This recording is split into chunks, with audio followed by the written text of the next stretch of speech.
ಹಿಂಗಾಗ್ಬಿಟ್ಟಿದ್ದೀನಿ ನಾನು? ಇದು ನಾನೇನಾ?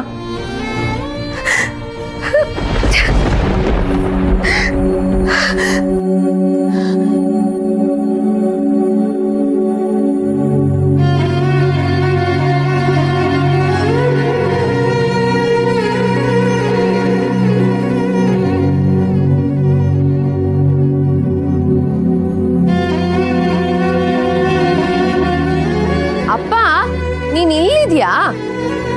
ನಾಳೆ ಹಬ್ಬಕ್ಕೆ ಎಷ್ಟೆಲ್ಲ ತಯಾರಿ ಮಾಡ್ಬೇಕು. ನೀನ್ ನೋಡಿದ್ರೆ ಪೇಪರ್ ಓದ್ತಾ ಕೂತಿದ್ಯಲ್ಲ, ಕೊಡಿಲಿ ಎದೇಳು ಮೇಲೆ. ಅಯ್ಯೋ ಪುಣ್ಯಾತ್ಗಿತ್ತಿ, ಹಬ್ಬ ಅಂದ್ರೆ ಸಾಕು, ಅದೆಲ್ಲಿಂದ ಬರುತ್ತೆ ಇಷ್ಟೊಂದು ಎನರ್ಜಿ ನಿನ್ಗೆ? ಅಪ್ಪ, ಅದು ಎನರ್ಜಿ ಅಲ್ಲ, ದೇವ್ರ ಮೇಲಿರೋ ಪ್ರೀತಿ, ಭಕ್ತಿ. ಹಾಗಾದ್ರೆ ನನ್ನ ಕತೆ ಮುಗೀತು. ಶಾಪಿಂಗು ಅನ್ಕೊಂಡು ಅದ್ಯಾವ ಬೀದಿ ಗಲ್ಲಿ ಸುತ್ತಿಸ್ತೀಯೋ ಆ ದೇವ್ರಿಗೆ ಗೊತ್ತು. ಹ್ಞೂ, ಮತ್ತೆ ನೀನಿಲ್ಲ ಅಂದ್ರೆ ಆಗತ್ತಾ? ಅಪ್ಪ, ಅವತ್ತು ಕೆಂಪು ಕಲರ್ ಸೀರೆ ನೋಡಿದ್ವಲ್ಲ, ಅದನ್ನೇ ಲಕ್ಷ್ಮಿ ಉಡಿಸ್ಬೇಕು. ಅಮ್ಮ ಗೋಲ್ಡನ್ ಕಲರ್ ಸೀರೆ ಉಡ್ಸೋಣ ಅಂತ ಪ್ಲಾನ್ ಮಾಡ್ತಿದ್ದಾಳೆ. ಅವಳು ಹೇಳಿದ್ಲು ಅಂತ ನೀನು ಹೂ ಅನ್ನೋ ಹಾಗಿಲ್ಲ. ನಾನಂತೂ ಅದೇ ಸೀರೆ ಉಡಿಸ್ಬೇಕು ಅಂತ ಫಿಕ್ಸ್ ಆಗ್ಬಿಟ್ಟಿದ್ದೀನಿ. ಆ ಕೆಂಪು ಕಲರ್ ಸೀರೆನೇ ಉಡಿಸ್ಬೇಕು, ನೋ ಕಾಂಪ್ರಮೈಸ್. ಸರಿ ಮೇಡಮ್, ನೀವು ಹೇಳಿದ್ಮೇಲೆ ಈ ಮನೆಯಲ್ಲಿ ಇಲ್ಲ ಅನ್ನೋ ಧೈರ್ಯ ಯಾರಿಗಿದೆ ಹೇಳಿ? ಸೀರೆ ಏನೋ ಆಯ್ತು, ಇನ್ನು ಆ ತಾಯಿಗೆ ಹಾಕಕ್ ಒಡವೆ, ಮುಂದೆ ಇಡೋದಕ್ಕೆ ಹಣ ಎಲ್ಲಾನು ಇವತ್ತೇ ಅರೇಂಜ್ ಮಾಡ್ಕೊಂಡ್ಬಿಡೋಣ. ಇನ್ ನಾಳೆ ಆ ತಯಾರಿ ಈ ತಯಾರಿ ಅಂತ ಯಾವುದಕ್ಕೂ ಟೈಮೇ ಸಿಗೋದಿಲ್ಲ. ಅದಕ್ಕೆ ನೀನ್ ಈಗ್ಲೇ ಬ್ಯಾಂಕ್ಗೆ ಹೋಗಿ ದುಡ್ಡು ಡ್ರಾ ಮಾಡ್ಕೊಂಡ್ ಬಾ. ದೇವ್ರ ಮುಂದೆ ಲಕ್ಷ ಲಕ್ಷ ಇರ್ಬೇಕು.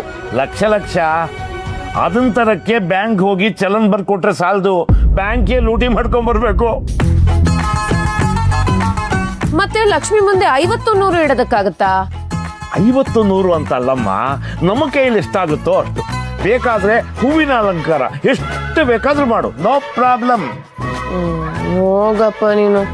ತ್ರಿಪುರ, ನಮ್ಮ ಮನೆ ಲಕ್ಷ್ಮಿ ನೋಡಕ್ ಬಂದವರು ಕಣ್ ತುಂಬ್ಕೋಬೇಕು, ಕಣ್ ಕುಕ್ಕೋ ಹಾಗಿರ್ಬಾರ್ದು.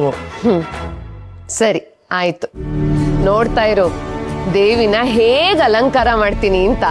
ದೇವರು ಅಲಂಕಾರ ಇದ್ರಲ್ಲೆಲ್ಲ ನನ್ನ ಮಗಳನ್ನ ಯಾರಾದ್ರೂ ಹಿಂದಿಡಕ್ ಸಾಧ್ಯನಾ? ಹ್ಞೂ, ಮತ್ತೆ ದೇವ್ರು ನಮಗೋಸ್ಕರ ಎಷ್ಟು ಒಳ್ಳೆ ಲೈಫ್ ಕೊಟ್ಟಿದ್ದಾನೆ. ನಾವು ವಾಪಸ್ ನಮ್ ಕೈಲಾಗ್ ಮಾಡ್ಬೇಕಲ್ವಾ?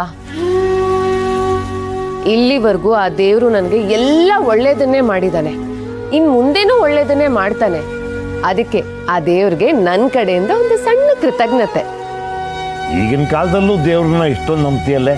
ನಂಬೇಕಪ್ಪ, ಅವನೇ ಅಸ್ತಿತ್ವ ಅಲ್ವಾ? ಈಗೇನು ಹೀಗೆ ಮಾತಾಡ್ತಾ ಕೂತ್ಕೋತೀಯ ಅಥವಾ ನಾಳೆ ಪೂಜೆಗೆ ತಯಾರಿ ಮಾಡ್ಕೊಳ್ಳೋದಾ? ನಾವು ಮಾತಾಡ್ತಾ ಕೂತ್ಕೋತೀನಿ ಅಂತಂದ್ರು ನೀ ಬಿಡ್ಬೇಕಲ್ಲ. ಸರಿ, ಮತ್ತೆ ಅಮ್ಮನ ಹತ್ರ ಇನ್ನೂ ಏನೇನ್ ಬೇಕು ಅಂತ ಕೇಳ್ಕೊಂಡ್ಬಿಡ್ತೀನಿ. ಅಪ್ಪ, ದುಡ್ಡು ಜಾಸ್ತಿ ಬೇಕು, ಅಲ್ಲಿ ಹೋದ್ಮೇಲೆ ಅದ್ ತಗೋಬೇಡ ಇದ್ ತಗೋಬೇಡ ಅಂತ ಹೇಳೋ ಹಾಗಿಲ್ಲ. ಏನ್ ಕೇಳಿದ್ರು ಕೊಡಿಸ್ಬೇಕು.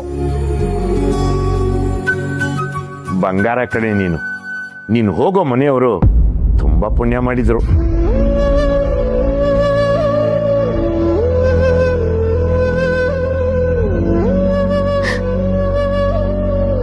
ಎಷ್ಟು ನಂಬಿದ್ದೆ ನಾನಿನ್ನ. ಒಂದು ಚೂರು ನೇಮ್ ಆಗದಿದ್ದ ಹಾಗೆ ಪೂಜೆ ಪುನಸ್ಕಾರ ಎಲ್ಲಾನು ಶ್ರದ್ಧೆಯಿಂದ ಮಾಡ್ತಿದ್ದೆ. ಆದ್ರೆ ನೀನು ನನ್ನ ಹಣೆ ಬರನೆ ತಪ್ಪಾಗಿ ಬರೆದ್ಬಿಟ್ಟೆ ಅಲ್ಲ. ನಿನ್ನೆ ನಂಬ್ಕೊಂಡಿದ್ ನನಗೆ ಯಾಕೆ ನನಗೆ ಮೋಸ ಮಾಡಿದೆ? ಅಂತ ತಪ್ಪು ನಾನು ಏನ್ ಮಾಡಿದೆ?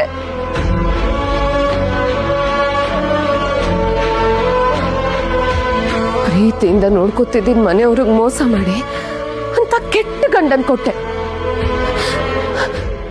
ತಪ್ಪು ನಿರ್ಧಾರಗಳನ್ನ ತಗೊಳ್ಳೋ ಹಾಗೆ ಮಾಡಿದೆ. ಸಮಾಜ ದೃಷ್ಟಿಲಿ ನಾನೊಬ್ಬ ಕೆಟ್ಟ ಹೆಂಗಸು ಅಂತ ಬಿಂಬಿಸ್ದೆ. ನನ್ನ ಅಸ್ತಿತ್ವನೇ ಕಿತ್ಕೊಂಡ್ಬಿಟ್ಟೆ. ಇದು ಒಂದು ಜೀವನನ? ಯಾವ ಖುಷಿಗೆ ನಾನು ಬದುಕಿರ್ಬೇಕು?